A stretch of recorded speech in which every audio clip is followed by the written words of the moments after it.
E aí, tudo bom contigo? Hoje a aula sobre potencial elétrico, uma aula importante para quem precisa depois entender a parte de eletrodinâmica, tá? Essa parte de potencial elétrico, por exemplo, não costuma cair muito em Enem, mas em vestibulares sim. Mas no Enem não costuma cair porque ele é um conceito inicial e pouco contextualizado com o cotidiano. Agora, quando tu começa a falar em diferença de potencial elétrico lá, quando a gente vai falar na eletrodinâmica, aí já passa a ser um conteúdo extremamente importante para o Enem. Vamos para a aula então sobre potencial elétrico. Vamos começar falando de alguns conceitos que são clássicos, alguns conceitos que sempre caem em provas mais tradicionais. Vamos lá então. Gente, na aula passada a gente tinha falado do campo elétrico. O potencial elétrico é diferente do campo elétrico. Para começar, o campo elétrico é um vetor, né? O potencial elétrico não vai ser um vetor. O potencial elétrico vai ser algo escalar, algo que só um número identifica bem essa grandeza. Lembra que o vetor ele precisa de três coisas, né? Módulo, direção e sentido, ou valor, direção e sentido. O potencial, que não é um vetor, que é um escalar, só precisa de um número e, claro, da sua unidade também. Vamos ler ali comigo o que é o potencial elétrico. O potencial elétrico ele indica a quantidade de energia potencial elétrica disponível por unidade de carga. Então ele vai te dar uma relação de quanto de energia potencial, e lembra que energia potencial é aquela energia que tem a capacidade, a potencialidade de se transformar em outro tipo de energia. Por exemplo, gente, se eu tiver uma carga positiva aqui e tiver com outra carga positiva aqui, sendo que essa está fixa e essa está livre, e eu abandonar essa daqui, gente, duas positivas, o que vai começar a acontecer? Essa aqui ela vai começar a andar, concorda comigo? Ela vai começar a se afastar. Ou seja, ela estava parada e começou a ganhar energia cinética, né? Começou a se movimentar. De onde é que veio essa energia cinética? Veio daquela energia potencial elétrica que estava armazenada ali no campo elétrico, certo? Então, é importante tu te dar conta de que aquela ideia de transformações de energia continua valendo aqui para a parte de eletrostática.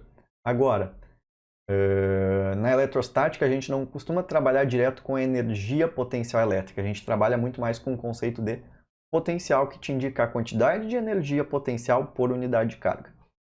Então, se a gente for definir matematicamente o potencial elétrico que a gente usa a letra V é a quantidade de energia potencial elétrica por unidade de carga de prova colocada num determinado ponto do espaço.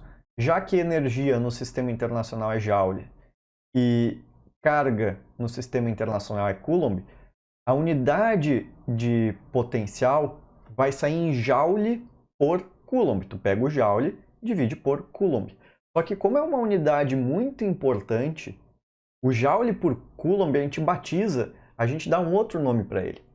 A gente chama o Joule por Coulomb de Volt. Então o que é o Volt? O Volt é a mesma coisa que Joule por Coulomb. Quando tu pega uma pilha e tu vê que a pilha tem 1,5 volts, aquele lá não é o potencial da pilha, tá? Aquela lá é a diferença de potencial, ou melhor dizendo, é a força eletromotriz. A gente vai ver mais para frente a diferença entre esses conceitos, força eletromotriz, diferença de potencial, mas por enquanto vamos tomar como se fosse tudo a mesma coisa. É a diferença entre os potenciais elétricos nos terminais da pilha. Então, se a pilha é de 1,5 volts, a diferença de potencial nos terminais da pilha, vamos dizer assim, é de 1,5 joules para cada coulomb. Ou seja, cada coulomb de carga que tiver num circuito que está sendo alimentado por aquela pilha, vai ter 1,5 joules de energia. Compreende qual que é a ideia? Tu tem uma bateria de carro de 12 volts. O que a bateria de carro de 12 volts indica, gente? Indica que entre os polos da bateria, 12 volts, tu tem 12 joules disponíveis para cada coulomb de carga que for estar naquele circuito sendo alimentado por essa bateria do carro. É isso que acontece, 12 joules para cada coulomb. Muito bem. Para a gente fazer algumas contas muito simples, vamos dizer que eu tenho essa superfície equipotencial aqui, tá? O que é superfície equipotencial? Equipotencial quer dizer o mesmo potencial. Eu estou te dizendo que em cima dessa linha pontilhada aqui, o potencial é sempre 220 volts, tá? Aí o que acontece? Não importa onde eu coloque essa carga ali de 2 coulombs, ela vai estar no mesmo potencial de 220 volts, porque eu estou te dizendo isso. E daí eu quero que tu consiga me dizer quanto é que é a energia potencial elétrica que aquela carga está armazenando naquele momento. Bom, vamos pensar um pouquinho. 220 volts quer dizer o que mesmo? 220 volts é 220 joules para cada coulomb. Se são 2 coulombs de carga e é 220 para cada um, no total são 440 joules de energia potencial elétrica. Então, viu o que tu tem que fazer? Quando tu quer calcular a energia potencial elétrica, tu simplesmente pega o potencial e multiplica pela carga, né? Se tu for olhar aqui nessa equação, se tu quiser calcular a energia potencial elétrica, tu pega a carga que está dividindo, passa para o outro lado, multiplicando. Faz sentido isso? Espero que faça. Muito bem.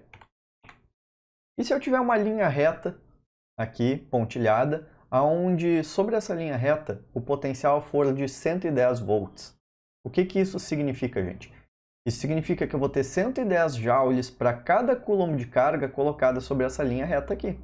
É isso que quer dizer. Então, se eu botar uma carga de 5 coulombs ali em qualquer ponto sobre aquela linha reta, quanto é que vai ser a energia potencial elétrica por ela armazenada? 550 joules.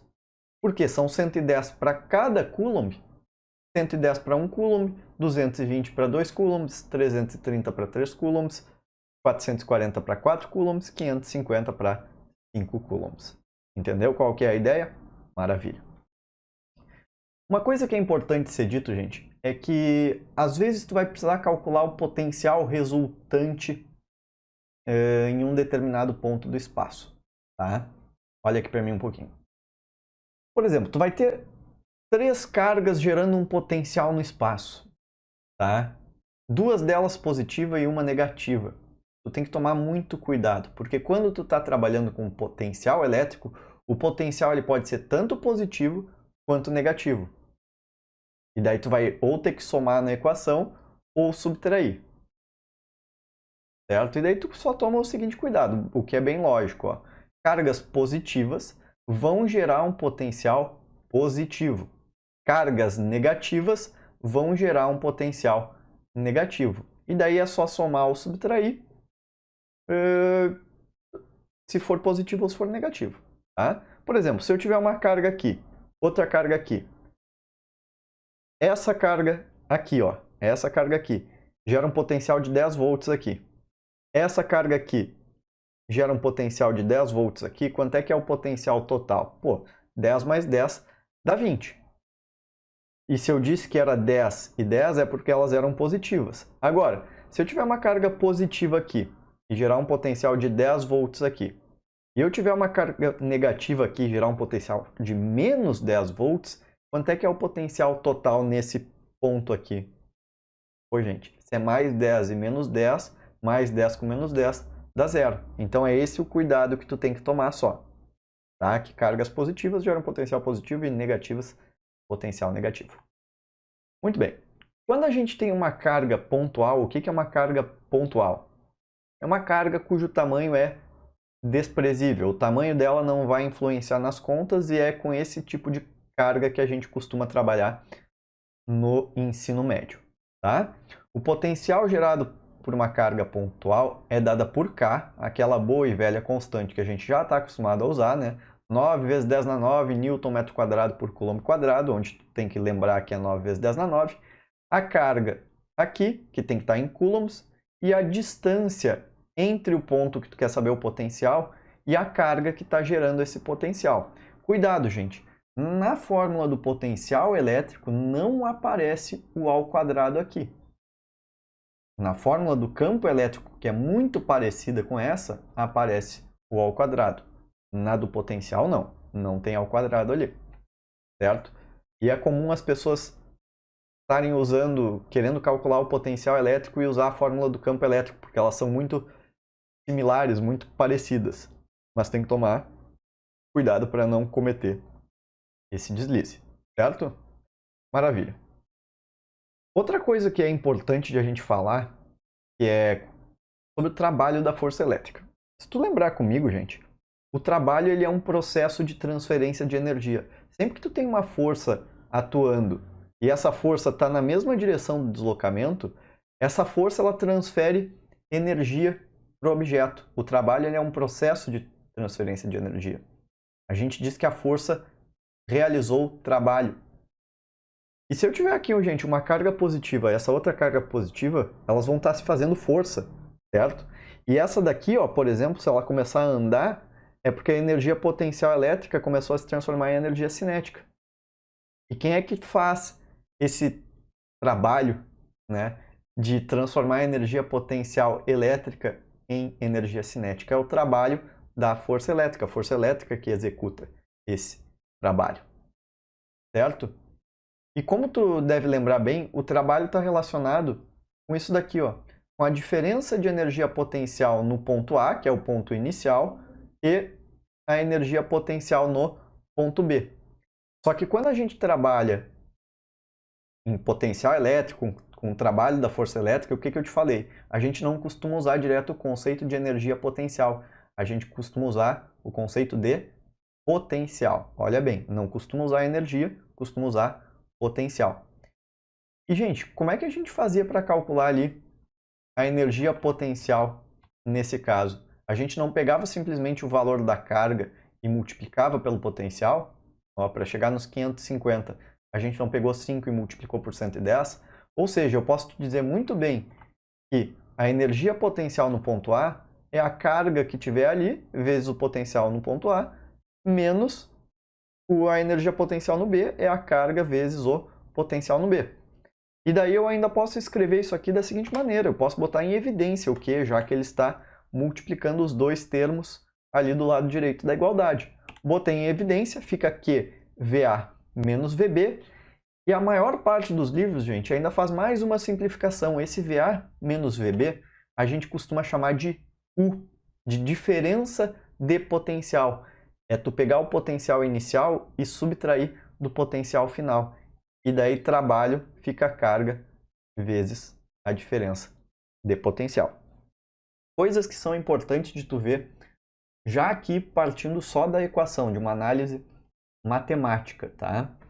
Gente, o trabalho da força elétrica vai depender de duas coisas, da carga e da diferença de potencial. Se a carga for zero, ou seja, tu estiver falando de um nêutron se movimentando aí por uma região do espaço, gente, se a carga é zero, não tem trabalho da força elétrica. Agora, se a diferença de potencial for zero, ou seja, quando é que tu vai ter uma diferença de potencial zero? Por exemplo, se tu tiver dois potenciais iguais, sei lá, um potencial de 100 volts, o inicial, um potencial final de 100 volts também, quanto é que é a diferença entre 100 e 100? 100 menos 100, zero. Portanto, se a diferença de potencial for zero, o trabalho da força elétrica é nulo também. Por exemplo, se eu pegar aqui, ó, gente, vamos pegar essa superfície equipotencial, essa linha pontilhada em rosa aqui. Peguei a carga num ponto A, fiz um movimento todo estranho aqui com ela, levei ela até o ponto B. Gente, digamos que a superfície equipotencial tivesse um potencial de 10 volts. Aonde é que é 10 volts o potencial? Em qualquer ponto dessa superfície. Portanto, se eu levei de A até B, 10 volts era o inicial, 10 volts o final, 10 menos 10, 0. A diferença de potencial é zero e, portanto, a força elétrica não realizou nenhum trabalho para levar a carga de A até B. Tá? Muito cuidado com isso aqui, que costuma cair questão conceitual e o pessoal costuma errar. Tá? Então, como é que a gente faz para calcular o trabalho da força elétrica? Um exemplozinho só para fechar a aula. Vamos dizer que eu tenho essa carga de mais 5 coulombs numa superfície equipotencial de 30 volts. 30 volts é o inicial. E eu vou levar essa carga até a superfície equipotencial de 10 volts. Gente, para eu calcular o trabalho da força elétrica, o que eu tenho que ter? Duas coisas. Primeiro, a carga que está se mexendo, né, a carga que eu estou levando de um lugar para o outro. E segundo, a diferença de potencial. A carga está ali, é 5. Quanto é que é a diferença de potencial? A diferença é 30 menos 10.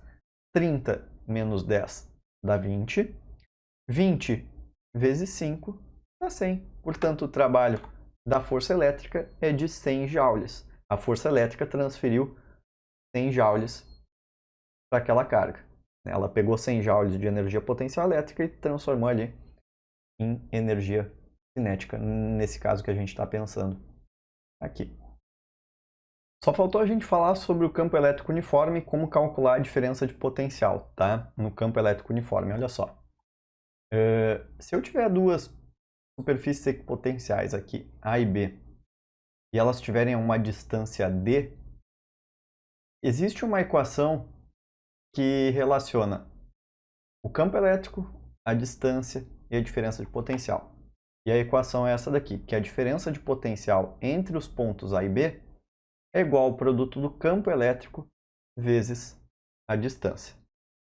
E essa equação pode ser que seja útil em algumas situações, mas essa equação aqui, que relaciona com a distância, o campo e a diferença de potencial, só pode ser usada quando o campo elétrico for uniforme, ou seja, só quando a carga que está se movimentando estiver entre duas placas paralelas, uma positiva e a outra negativa. Tá bom? Um grande abraço para ti. Tchau, tchau.